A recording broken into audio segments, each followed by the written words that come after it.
సభకు నమస్కారం. చరిత్ర సృష్టించాలన్నా, చరిత్ర తిరిగి రాయాలన్నా ఎన్టీఆర్ ఒక్కలే. దానికి రుజువు ఈనాటి పుస్తకం ఆవిష్కరణ, ప్రజాస్వామ్య పరిరక్షణ ఉద్యమం సజీవ చరిత్ర. తెలుగు జాతికి వందనం, తెలుగు మమతకు అభివందనం, తెలుగు యువతకు అభినయ శుభాభివందనం.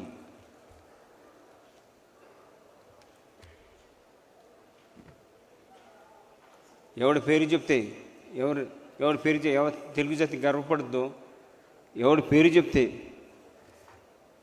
అందరి హృదయాలు దేవుడే కొలువై ఉన్నాడు, ఎవరి పేరు చెప్తే రోమాలు నిక్కబడుస్తాయో, ఎవరి పేరు చెప్తే ఆడపడుచు నోట నుండి అన్నా అనే స్వరం పలుకుద్దో అతడే మన తెలుగు తేజం,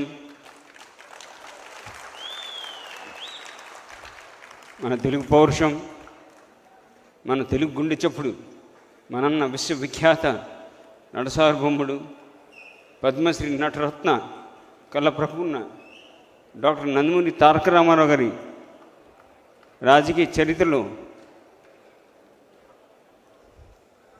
కను విని ఎరుగని ఒక సంక్షోభం ఏర్పడింది. అదే 1984లో ఆగస్టు 14 నుండి సెప్టెంబర్ 16 అంటే నేడు కూడా సెప్టెంబర్ 16 అది గుర్తుకొచ్చుకునే రోజు నేడు. ఈ నెల రోజులు రాజకీయ చరిత్రనే, ఈ నెల రోజు సంఘటనలు ఈ పుస్తక రూపంలో అచ్చు చేయబడింది. మరి ఈ అమూల్య పుస్తకాన్ని మన వేదిక పోయిన పెద్దలు వారి అమూల్య సమయాన్ని కేటాయించి ఇక్కడ వచ్చిన పెద్దలు, గౌరవనీయులు, మన ఆంధ్రప్రదేశ్ ముఖ్యమంత్రి వర్యులు నారా చంద్రబాబు నాయుడు గారికి, అలాగే ఉపరాష్ట్రపతి గారు ఆప్తులు, తండ్రి సమానులు ముప్పవరపు వెంకయ్యనాయుడు గారికి, అలాగే త్రిపుర గవర్నర్ ఇంద్రసేన్ రెడ్డి గారికి, అలాగే మన అందరితో ఎంతో ఆప్యాయంగా పలకరించే మన ఆయన పాత్రుడు గారికి, ఇతర వేదిక మీద పెద్దలందరికీ స్వాగతం పలుకుతూ, వేదిక మీద పెద్దలకు, కుటుంబ శ్రేయోభిలాషులకు, నందమూరి వంశ అభిమానులకు, విలేకరులకు, అలాగే ముఖ్యంగా మన తెలుగుదేశం పార్టీ వీరసేన కార్యకర్తలకు అందరికీ మా హృదయ అభివందనం, శుభాభివందనం.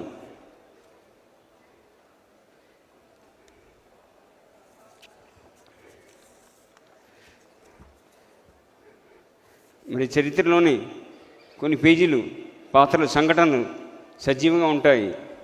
అలాంటి జీవిత పాత్ర సంఘటన మన తెలుగుదేశం పార్టీ వ్యవస్థాపకులు నందమూరి తారక రామారావు గారిది.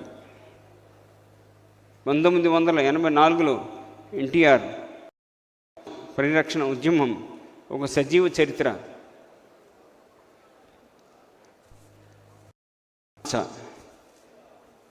వారు మన తెలుగుదేశం పార్టీ వ్యవస్థాపకులు నందమూరి తారక రామారావు గారు వారు బడుగు బలహీన వర్గాలకు, పేద ప్రజలకు, ముఖ్యంగా మన తెలుగు జాతి ఆత్మగౌరవాన్ని కాపాడి పునర్జింపజేసి, నేను ఒక తెలుగోడిని, తెలుగు బిడ్డను, తెలుగుదేశమే నా పార్టీ అని ఒక రాజకీయ పార్టీ పెట్టి 9 నెలల్లోనే చైతి జయకుడు తెలుగోడా, గతమెంతో ఘనకీర్తి కన్నవాడా అని రాష్ట్రమంతా నలుమూలలో తిరిగి అత్యంత మెజారిటీ అధికారంలో రావడం చేయడం జరిగింది. మరి రాజకీయంలో వచ్చిన తర్వాత ఎన్నో సేవలు అందించారు, ప్రజలకు ఎన్నెన్నో సేవలు అందించారు. నాన్నగారు స్వర్గీయ నందమూరి తారక రామారావు గారు. మరి 9 నెలల్లోనే వాళ్ళు గవర్నమెంట్ ఏర్పడితే, ఒక పార్టీ పెట్టి గవర్నమెంట్ ఏర్పడితే 18 నెలల్లోనే మరొక సంక్షోభం ఎదురైంది. అదే క్రైసిస్. ఆగస్టు 14న నాన్నగారు అప్పుడు ఆగస్టు నెలలో, నేను అప్పుడే అమెరికాలో చదువుతున్నాను, ఇంజనీరింగ్ చేస్తూ ఉన్నాను. అప్పుడు అక్కడ రావడం చేయడం జరిగింది. వారితో పాటు మా అమ్మగారు కూడా, వారు క్యాన్సర్ వ్యాధితో అమ్మ నాన్నగారు ఇద్దరు వచ్చారు. ఇటు అమ్మగారు అటు నాన్నగారు. ఇటు అమ్మగారు క్యాన్సర్ వ్యాధితో ట్రీట్మెంట్ తీసుకోవడం న్యూయార్క్లో, నాన్నగారు ఇంకో పక్క ఎవరు తెలియదు ఏంటంటే ఆయనకి 4 ఆర్టరీస్ బ్లాక్ అయినండి. 1 కాదు 2 కాదు 3 కాదు 4 ఆర్టరీస్ బ్లాక్ అయినండి. 2 ఆర్టరీస్ 90%, 1 ఆర్టరీ 3 ఆర్టరీ 75%, 4 ఆర్టరీ 35%, మొత్తం 4 ఆర్టరీస్ బ్లాక్ అయిపోయింది. ఆశ్చర్యపోయారు, ఇలాంటి మనిషి ఎలా తిరుగుతున్నాడని. అందరికి తెలిసిందన్న చాలా మొండోడైన, క్రమశిక్షణ, నీతి నిజాతి, మొండితనం మరో పేరు ఎన్టీఆర్. ఆయన మొండితనం ముందు తీసుకెళ్ళింది. ఇలా ఉండగా ఆపరేషన్ జరిగింది. అది ఈ వార్త ఇక్కడ వచ్చింది. ఇక్కడ కొన్ని రాజకీయ రాక్షసులు పన్నాగం పొంది మళ్ళీ ఎట్టగొట్ట దీన్ని క్రైసిస్ తీసుకురావాలని అప్పటి సెంట్రల్ గవర్నమెంట్తో, అప్పుడు ఇందిరాగాంధీ గవర్నమెంట్ కాంగ్రెస్ చేతులు కలిపి ఎట్టగొట్ట దీన్ని క్రైసిస్ తీసుకురావాలి అని పన్నాగం పొందారు.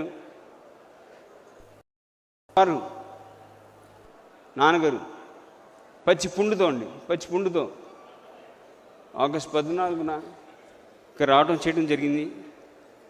15వ తారీఖున జెండా ఎగిరేశారు. స్వాతంత్ర దినోత్సవం.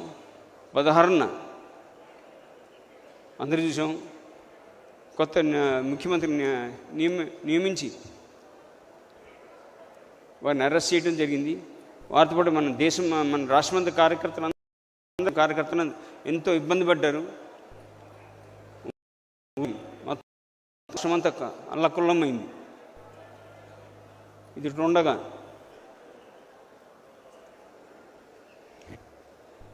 ఇక్కడే అసలు రాజకీయం మొదలైంది. ఇక్కడే నారా చంద్రబాబు నాయుడు గారు, మన ముఖ్యమంత్రి నారా చంద్రబాబు నాయుడు అప్పుడు ఇక్కడ చక్రం తిప్పాడు. ఆయన రాజకీయ ఎక్స్పీరియన్స్ అంతా ఇక్కడే చూపించాడు. ఆయన రామకృష్ణ స్టూడియోస్లో ఎమ్మెల్యే అందరూ క్యాంపు ఏర్పాటు చేసి చేయాలన్న ఆలోచన చంద్రబాబు నాయుడు గారిది. ఎమ్మెల్యేలందరినీ ఒక్కరొక్కరిగా రప్పించి దుష్టశక్తులను రానివ్వకుండా చేశారు. ఒక చీమ లోపల రాకుండా, ఒక చీమ బయటికి వెళ్ళకుండా చేశారు. ఎందుకంటే అక్కడ కాంగ్రెస్ పార్టీ కొనుగోలు చేయడం మొదలైంది. మన ఎమ్మెల్యేలు ఎవరు జారుకుంటారా అని మొదలైంది. కానీ ఇక్కడ నిలబడింది అక్కడ. ఇప్పుడు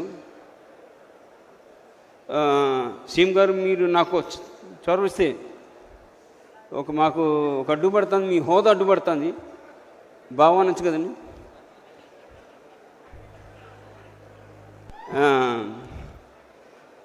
మీకు గుర్తుంది బాబు గారు, ఎమ్మెల్యేలందరూ వాళ్ళకు పెద్ద పెద్ద డిమాండ్లు చేశారు. లిస్ట్ ఇచ్చి మాకు ఇది కావాలి, ఈ వస్తువులు ఆ వస్తువులు కావాలని. తప్పు లేదు, వారు బయటకు వెళ్ళలేరు కదా. మీకు గుర్తుందో లేదో, లేనిపోని డిమాండ్లన్నీ మళ్ళీ మీరు ఎంత కష్టపడి వాళ్ళందరినీ వాళ్ళకి కావాల్సిన వస్తువులు కానీ ఏదైనా సరే అందరికీ చేయడం జరిగింది. కింద మీద పడి ఒక పక్కన నాన్నగారు రాష్ట్రమంతా తిరిగారు. ఆయన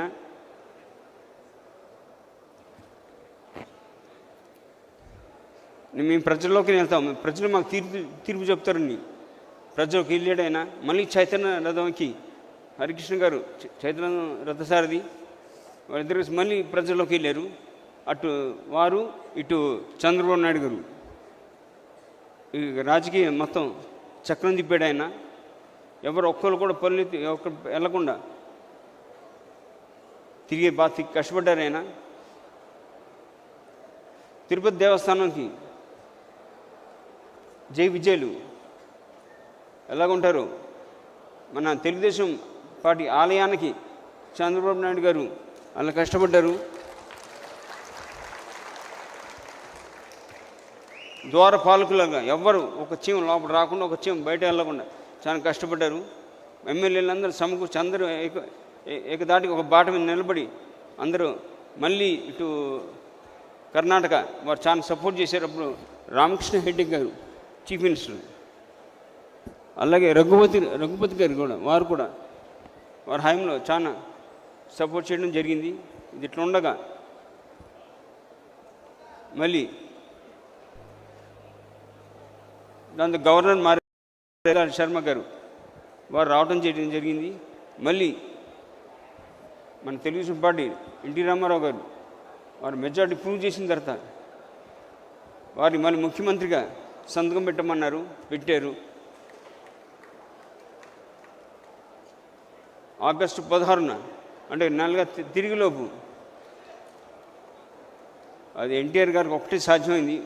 నెల రోజులు తిరిగిలోపు మళ్ళీ ముఖ్యమంత్రి అవ్వటం, మెజార్టీ ప్రూవ్ చేసిన తర్వాత ఆయన హోదా ఎక్కిన తర్వాత, ముఖ్యమంత్రి హోదా తీసుకున్న తర్వాత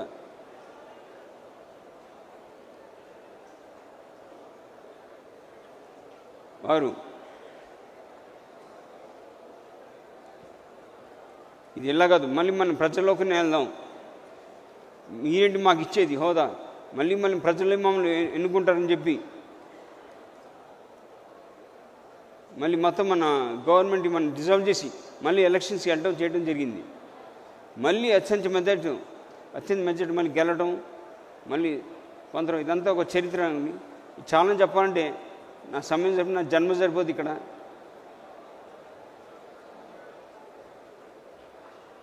ఒకవైపు నాన్నగారు మళ్ళీ ముఖ్యమంత్రి అయినా ఒక సంబరం అందరూ మన తెలుగు అందరూ చేసుకుంటూ ఉంటే, ఇంకో పక్క మా కుటుంబంలో ఒక సంక్షోభం జరిగింది. ఇందాక చెప్పిన మా అమ్మగారు మహాతల్లి క్యాన్సర్ వ్యాధితో చికిత్స పొందుతూ మళ్ళీ నాన్నగారిని ముఖ్యమంత్రిగా చూసి 2 వారాలు కన్నుమూశారండి. అక్టోబర్ 1, 1984 ఆ మహాతల్లి తెలుగు జాతి, తెలుగు గడ్డ, తెలుగు నేల ఉన్నంతకాలం రామనామ చిరస్మరణీయం.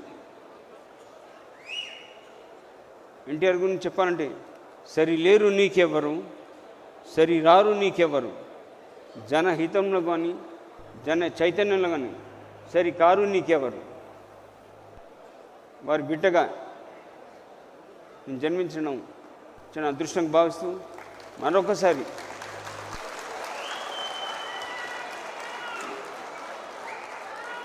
మీ అవకాశం ఇచ్చిన పెద్దలందరికీ హృదయపూర్వక నమస్కారాలు తెలియజేస్తూ సెలవు తీసుకున్నాను. జోహార్ ఎన్టీఆర్, జై తెలుగుదేశం, జై చంద్రబాబు నాయుడు. నాటి ప్రజాస్వామ్య పరిరక్షణ ఉద్యమంలో పోరాట యోధుల్లో ఒకరైనటువంటి నేటి త్రిపుర గవర్నర్ శ్రీ నల్లు ఇంద్రసేనారెడ్డి గారిని మాట్లాడవలసిందిగా కోరుతున్నాం.